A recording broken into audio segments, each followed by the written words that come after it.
Yan. Siyempre, may backup ako dito. So, ito yung ilagay ko dito. Buti na lang, mahilig ako sa mga tools. Anyway tayo. Maggawa ng extension, madali lang to. Kaya ng mga ilaw, gawa ng extension. Yan, kaya ko yan. So, mga basic lang. Kasi kung magbili ka pa ng extension, hindi masyado matibay. Tapos pangit yung mga materials nila.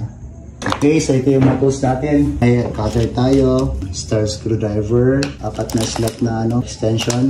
Ano tayo? Male plug ito. Ang cutter, merong long nose. Ito, flat nose.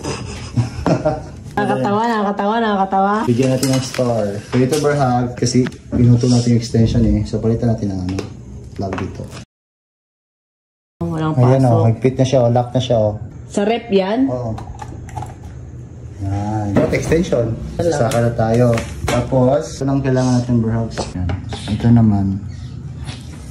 Talian natin ng tire wire. Ayan, yung natin. More than 1 meter na extension wire. Gusto na iyak ni... Yan, ito ang ibig ko sabihin. Yes na, okay na.